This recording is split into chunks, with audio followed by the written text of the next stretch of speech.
heard, I'm not about green roofs at all. So I thought, what am I doing here? And I asked Helene, what do you want from me? What should I tell people? And she said, well, basically a 20-minute rant about how amazing Rotterdam is and how amazing the potential of rooftops is to make cities livable and lovable. I'm not good at many things, but I'm really good in a 20-minute rant. So, here we go. I want to tell you about oat milk. Oat milk is not real milk, and the Oatly, that's one of the biggest sellers I've seen. It's also here in Norway. They have this giant commercial. It's like milk, but made for humans. And then you suddenly, you know it is like that, but you had to rethink. Milk, not for humans. And me and my son had a lot of laughter about it, and I liked it a lot. I said, okay, that's the kind of rethinking I like. This is also Rotterdam, one of the many buildings. We are a densifying city. We were not always a densifying city. We were bombed in the beginning of the Second World War, and we were flat. Our total, the center of our city was destroyed, and we had a very flat city. But we, as we in Rotterdam say, we were all born with our sleeves rolled up. That's a Dutch expression of willing to work. And we vitalized the city again and made it densified, and it's still densifying. And we have, in the city center where there was the bombing, we have 1 square kilometer of flat rooftops because we were built up in the 50s, 60s, modernism, they have flat rooftops. I also seeked, and football fields, 2,000 football fields.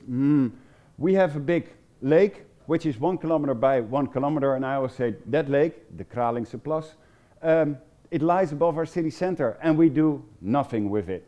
So that's my thing. We do everything with it. We have these kind of things on rooftops. But we say, no, roofs are not for machines. Of course, roofs are made for humans. And then we say, it's a bit like public space, but then on a rooftop. And that was my oat milk connection, where I had to rethink the whole public space. Someone even said to me, well, a rooftop, it's a kind of like a really high sidewalk. You have to think about that. I don't know what sidewalk in Norwegian is, but we have a lot of them. And we have done new calculations. We have 18 square kilometers in the whole of Rotterdam. So that's really comparable to Oslo. And we have some global challenges. And this we have mentioned before, climate change. We have to do green roofs for a lot of reasons with CO2 and biodiversity. So let's do that. This is Rotterdam. The green tower there, that's the center of Rotterdam. That's our World Trade Center. You're going to see that a lot in this presentation. So we need climate adaptation. Emil talked already about how important water is. We, of course, from Holland, we're the masters in controlling water with our mills. So we have to use that. Of course, we can use the roofs. I didn't see it anywhere coming by, but energy transition is a real big global challenge which we can use roofs really good for, also in cities. But the biggest thing for us as a festival is the densifying cities. We need more room because there is more concrete and no more room for people or for green. And we have new social structures. All the cities are changing, new social changes. In Rotterdam only we have 179 different cultures living there. And we have to find new ways to interact. If we're going to build new public space, we can also find solutions for that, we think, as a festival. So, this is the center of Rotterdam. That's the World Trade Center over there. And this is the roof of the biggest department store in town. This is really at the center of Rotterdam. And it's a bit, this has to change, and it has to be sustainably changed. So what do? You go and ask them, and you ask someone, okay, what does it cost to make this a big green roof with a garden so everybody can go up there? That costs a lot of money. You had a matrix of, I wrote it down, the power interest matrix. This building belongs to a German investment company. They're not gonna invest hundreds of thousands of euros in a green roof. Why should they? The user doesn't own the roof, doesn't have the money to put in it. So we have to lure them in a way to do something about their roof. We have to use our imagination. So we use temporarity. In temporarity, there are a lot of more things possible than you talked, Christian, sorry, I'm looking at Christian, you don't see that, but he talked about the people who are only giving, saying no, but didn't want to give advice. If you go to the municipality and say, I want to do something on my roof, you have the fire department, building department, and they, oh, no. Okay, how can I do it to get a yes? No, we don't do that. And as a festival who wants to do crazy things, that's a big problem. The first time we started our festival, they said, boy, you don't want to do this. Roofs are not for humans, literally. And now I come every January, we begin those discussions and say, wow, Leon, what crazy things did you thought of now? So we're on a better level now. This was a thing we did 3 years ago. We made a museum on the rooftop. We had those statues, they were made just after bombing to give new revitalization to the people of the city. And they, after the 60s, they were lost. And we got the 7 of them back on the department store. And in 2 weekends, 10,000 people came through the department store. They didn't want to go to the department store, but they get through the department store to the roof. And the department store started thinking, wow, suddenly people are coming to my roof. There's added value in my roof. And we didn't even make it green. But the year after that, we made it green. We thought we'd get 4,000 lavender plants, because we can do it in a sustainable, real way, but let's lure them into green. Just make 4,000 lavender plants. 2 weekends, 8,000 people came up to see the lavender plants. And the last weekend, we sold them all. So we had even our money back because we got them real cheap. That's what we do as a festival. We have one weekend, always the first weekend of June, so that was 2 weeks ago. We last 2 weeks ago with 65 roofs. Here you see the Dakakker again, and another roof lying after it. And we had 22,000 visitors who were actually standing on a rooftop. And we had even way more visitors, because the nice thing about rooftops is they're sexy as hell. If you make a picture, there's 22,000 people, they all make pictures. They put them on Twitter, on Instagram, on Facebook, and you have always nice pictures. So, and our website, I just Googled this from our analytics. The week in front of, so the 5 days before the festival, these were our new users, so 50,000 new users who weren't on our website, with an average 3-minute visit to our website, where we tell them, use rooftops, use rooftops. I think that's great. That's what we want to do. Because we don't want to be a fantastic festival. We want to let people use rooftops. So we open up rooftops. You buy a ticket, you can visit 20 rooftops like this. You have a beautiful view of the city, you enjoy yourself. We have rooftop tours. You go with a guide and you visit rooftops. We have specials like dance performances and things like that. And we have a knowledge day. Every weekend on the Friday we start with a knowledge day. We get all guests. It's usually opened by an elderman who says from the municipality how important they think it is to use rooftops. We get experts from all over the world who ask silly questions as rooftops as a public space. Why? And then we go and talk about that. Last year we had 9 different countries participating. This guy's from Korea. We have discussions. We have a very good moderator who does it all really well. And we have workshops where we split into 15 different groups and we all talk about the different subjects. We do that on the spot, on the roof. This is actually now just turned into the green roof by the same people that Emil and Wouter worked with for the Dakakker. And we have discussions always on a rooftop, of course, and then we look really serious because it's heavy stuff that we talk about.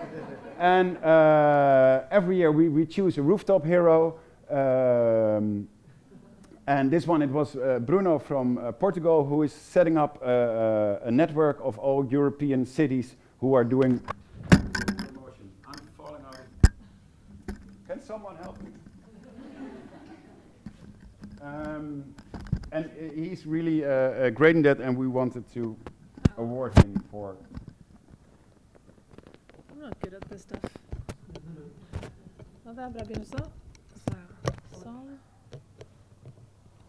So, what did I say? We had 20 open roofs. What do? We invite people to the top of the city. Also real crazy stuff, like people doing that. That's what the fire department doesn't like. And we show them a new perspective on the city, and they make their pictures. This is the warning that he shouldn't stand there.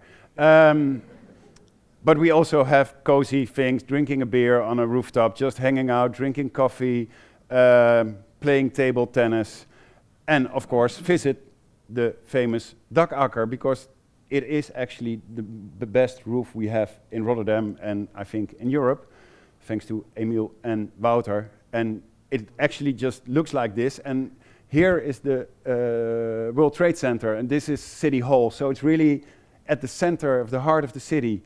And people make beautiful pictures from this. It's actually like that. This is the smart roof where you see it on top. And I like this picture because you actually see that it's high up.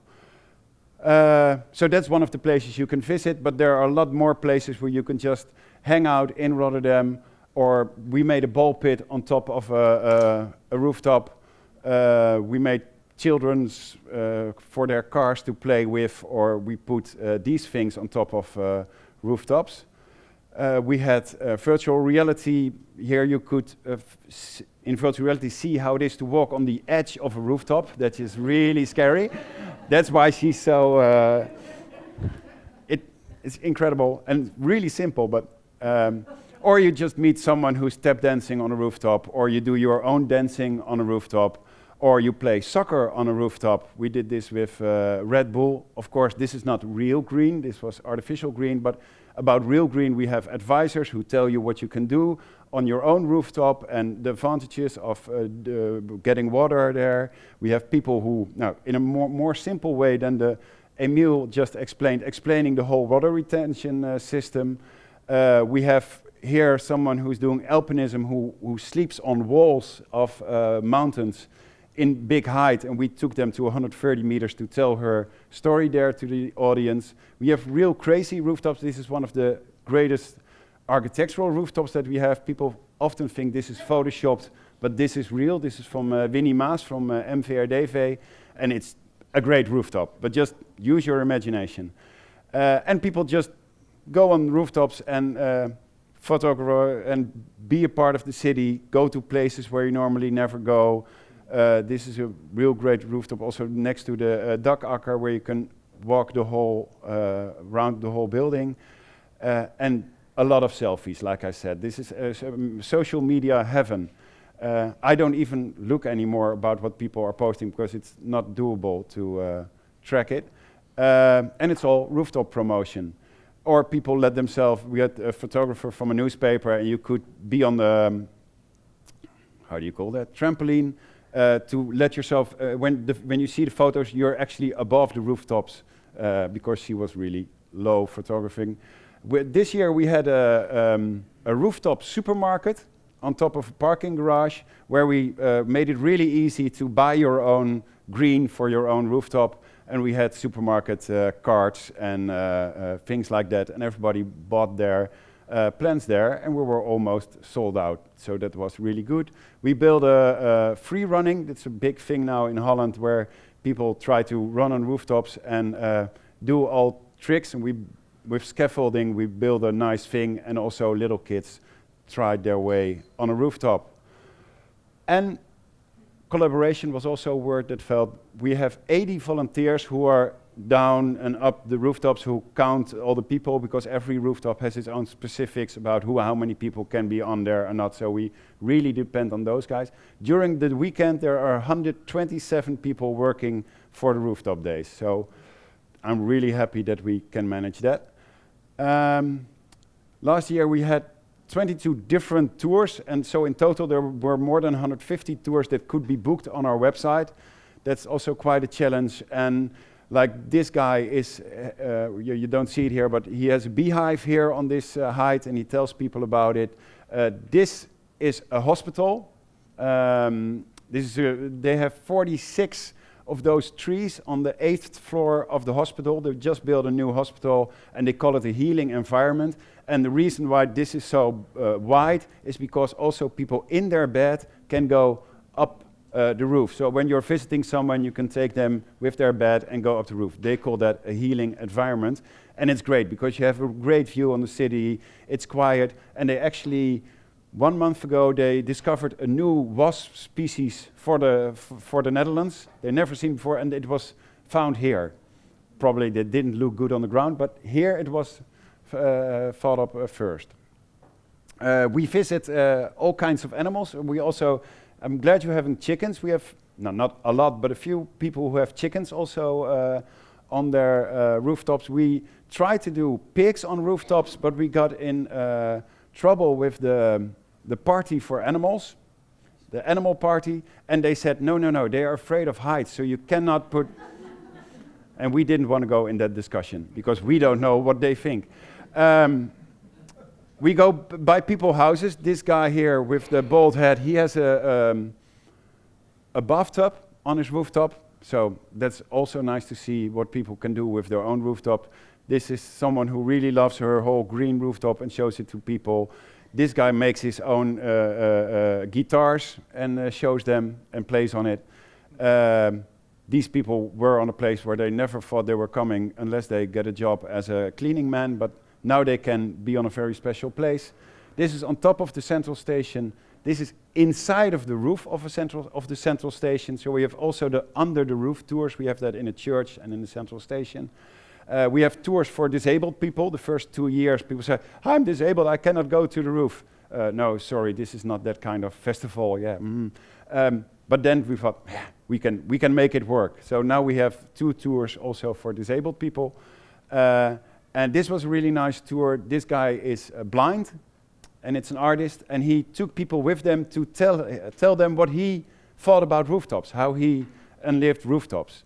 And that was a really nice discussion, because when we go to a rooftop, we start seeing things. Oh, it's nicer and nicer. But when you don't see anything, you start hearing things and feeling things and smelling things, which are also a real advantage and added value to a rooftop.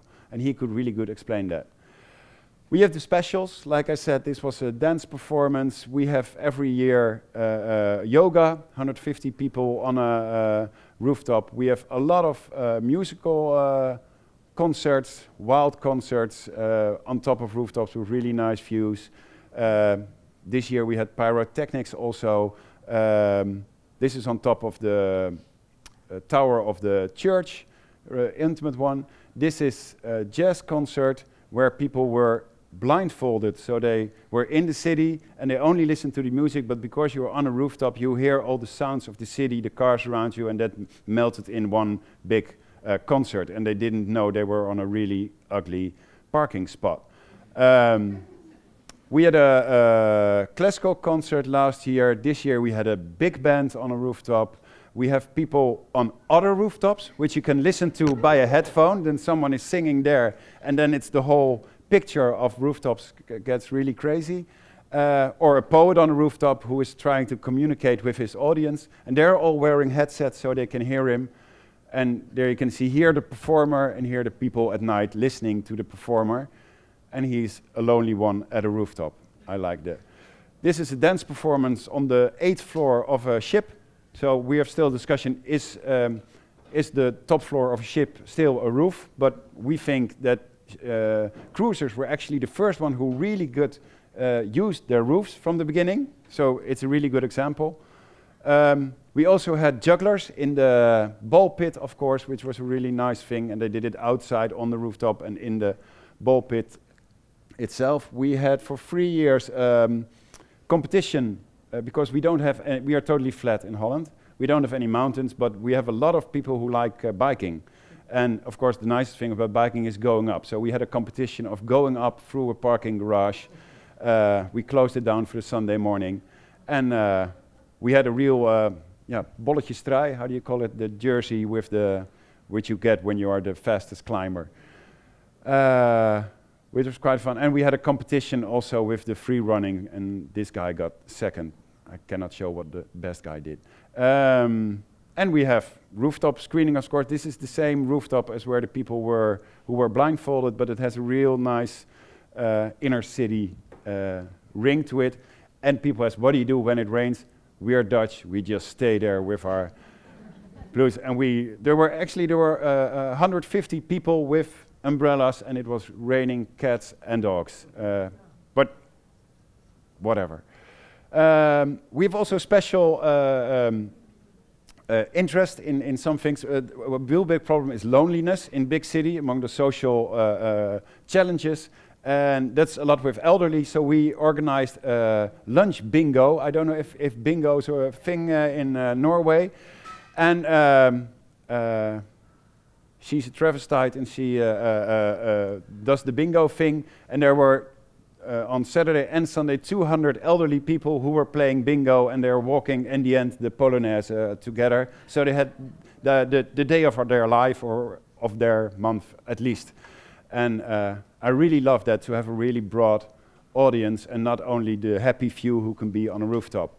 Other one thing we do is an iftar. Iftar is the meal that the Muslims take during Ramadan when the sun goes down. Then you have a meal together, which is a feast of hospitality. You do that together, and it doesn't matter with whom you do it. And this was what we did with 200 people on a rooftop, with music and discussion. And this woman, actually, I was talking to her, and she was telling me that she really hated it, that she was pregnant and she couldn't do the Ramadan. Whoa. So you mean you can actually eat then? But we had such a nice discussion. So well, lots of more Muslim, non-Muslims should have that discussion. So the whole thing about our iftar is that the half of the people is Muslim, half of the people is non-Muslim, and we talk to each other. The whole conversation in the street about us and them, and we're different. No, we can just listen to poetry together and eat and have discussions with each other. And when it's not about God or belief, but about what are you doing, why are you doing it, all people are the same. And we have everybody. This is really high appreciated. Last year, I wanted the mayor to open the Knowledge Day, and I got a real nice email. No, sorry, cannot open Knowledge Day. I have to do other things. But can I come to the iftar? So, okay, you can come to the iftar. So the mayor was there, and he was just without his chain. He just came and went and talked to people, and that was really nice. And well, how nice can it get?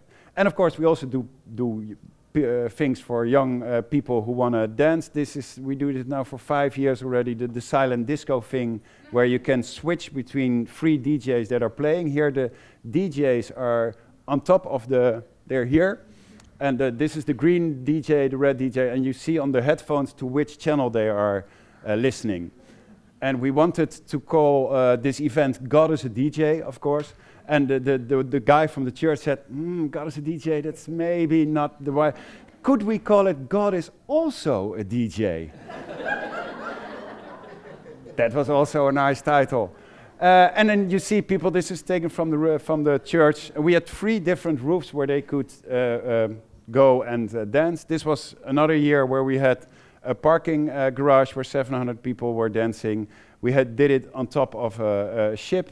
This was last year in the inner city space, and young kids enjoying themselves. And we had also a message. We had a rain bar there where you could buy a beer which was made out of rainwater, but when you were buying it, it was raining in the bar. So then you had so that was all about water and climate change and having fun. It can go together. This is our Dakpark, rooftop park. Emil's in the board there. So he's all the good projects, he's also involved. And they organize a camping for 3 years on the Dakpark, which was really nice with a hot tub and everything. Last year we had what we called rooftop urban sleep spaces, which were just silly objects made by architects to sleep in, and we rented them out as an Airbnb, like this was one, and this was also one. We rented them out for a month, and people slept on rooftops. And we had one girl who was the concierge of the whole park, and she said, she said, I want to do this before, and we got her own home, and she actually lived on this rooftop. And in the back here, Emil also didn't talk about, there's a whole fruit tree garden on that rooftop. You should ask Emil, it's a great project, or Wouter also, I think. And she lived here for a year long, and it is a public space, so people were also walking there as she was a kind of janitor. Here you can see the fruit trees, and this was her kitchen. I think it's really nice. We also did, that was what I want to see here, did an experiment with a tiny house, which we towed, you know, the whole tiny house movement, everybody wants to. Wouldn't it be great if you could tow your tiny house up somewhere and just live on a rooftop and with the view of this, what you eventually should like. This is from Walden Studio. They are the guys who made the tiny house, and they're teamed up with René, who was living here. And this year they had an experiment with, they built imaginary houses to build a whole rooftop village, and we had a glass house for people to sleep in, because in a glass house you have the greatest view ever when you're sleeping. And we think living on rooftops is also a really nice future. This was a project where I was particularly proud of. This is made by a French artist who paint sleeping giants on rooftops. It's what they do around the world. And I saw it and I thought, wow, this is really great. And it's also a big metaphor. In Rotterdam we have a river, and we have the south of Rotterdam, the north of Rotterdam. South of Rotterdam is the working part and the bit poorer part, and where people do not always think they have the same chances as the people on the north side. And I thought, okay, the sleeping giant thing, that's the metaphor for the south part and for the youth in the south part. And so this is an angel for which the artist said he's still in his nest waiting to fly out. And it lies like this in the community. I really love this picture. And the nice thing is, it isn't, you cannot see it. There's no building from which you can see it. So we did this with a plane to make because drones are forbidden in Rotterdam. But it's the story about, wow, I don't know, but there's a sleeping giant on that rooftop. So even when there's no money, there's no carriage weight for the rooftop, you can still do nice things. And the nice thing is, we got money from the municipality because making black roofs white is good against heat stress. So, this is another one. It was a girl. It's not always easy to grow up in the south, so it's a bit of a struggle, and she's ready for her next battle. And she's lying here in front of the city next to the river. I think it's beautiful. I go on and on. This is one of the biggest office buildings in Europe. It doesn't look that big, it's huge. And it has a rooftop all around. And there are elevators all around. You can go up and nobody does it. Until one guy, Winnie Maas, from the Blue House, he said, we're gonna make stairs in front of this. And it's next to the central station. He made stairs. And in 1 month, 300,000 people from all over Holland came and visited the rooftop. So it's not only about a great rooftop, it's also about a great entrance to a rooftop, which is even so important. This was not a project from the Dakendagen, this was a project from Winnie Maas, but it happened to be during the Dakendagen, and Winnie Maas happens to be in our board of advisory, so we're really close. But there were lines all day for them to go up. They could also take the elevator to go up to the roof. No. People wanted to climb the stairs. There was even an emergency of an elderly man. There had to come in a helicopter because he couldn't do it, but he wanted to do it, and he halfway. No, you can, and it's just scaffolding, stairs, and it was beautiful. And it was all. Winnie Maas wanted to get people to the rooftop. He believes in rooftops. This is one of the sketches he made 10 years ago, where he said, okay, we got to connect those rooftops. The blue little dots are flying cars, of course. Then this is Rotterdam. You can see our famous Hef Bridge there. But it's, and this is a picture from Anders Berensson from Sweden. And I think this is even a more realistic view of how you can connect rooftops.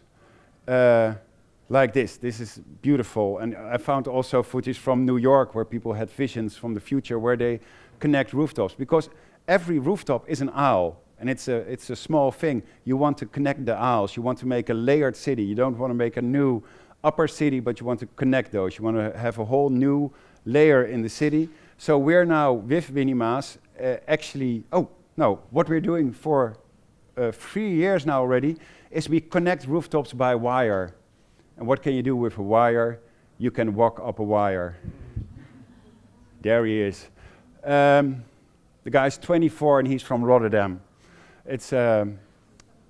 And he loves to do it. Can I go? Can I go? And here's walking the World Trade Center again. And beautiful pictures also for publicity in newspapers and things. And then we can say, oh, we want to connect rooftops, and why do you want that? And we have our whole story. This was last year, this was in front of the central station. And of course, a lot of people stand still and they didn't buy a ticket, but wow, what's happening there? And that was this year also the case. And the nice thing, this year, that was my highlight of my week, my head of marketing, she was standing in a crowd like this, but on the other place by and she heard someone actually saying next to her, did you know we have a lot of flat rooftops in Rotterdam? We should do more with them. I could die then. I had done my work. Now you go and make all those wonderful green rooftops. I have done the spreading of the word. But all those people should also be able themselves, if they don't dare to rope walk, maybe they dare to cross our biggest street, the Koolsingel. This is the department store, and they go to the World Trade Center. We just made a cable there, and people crossed from roof to roof. And so just to see it, this is the street. There were also cars running under, and you can do that. But this is what we actually want. And we're now busy already with talking to funders and people like that with Winnie Maas, because he's a big name in here. And I'm pretty sure that next year, if you come to our festival in Rotterdam, we have bridges between buildings just to tickle your imagination and see what is possible. And that will be our 6th edition, and we're still fishing for more ideas on rooftops. It will be June 5 till 7, 2020 in Rotterdam, if we get the motor started again. You're all invited to come. And of course, one more thing that's always important by presentation. This year we wrote, there was an architecture historian who wrote this little book, Playgrounds for the Imagination. I asked her to write a thing about how rooftops where did they come from and how did we use them in architecture way. And it's from next week. I hope I have time to put it on the website. You can download it. Of course, this one is for Helen. Here you go. And it's just, you have one big toilet visit and then you're done with it. It's about the ziggurats and the hanging gardens who were there in the beginning. Le Corbusier is really important in rooftops. But also in the beginning of the last century, I didn't know that there were a lot of rooftop theaters in New York, which were actually used for collective pleasure. Well, think about that. Rooftop days with our payoff, je kan het dak op, which means you can go up the roof. It's standing on all our posters and things like that. But it's a Dutch expression for when you're really fed up with someone. You can say, you can go up the roof. It basically means you can go fuck yourself. So, but that's not what I wanted to say.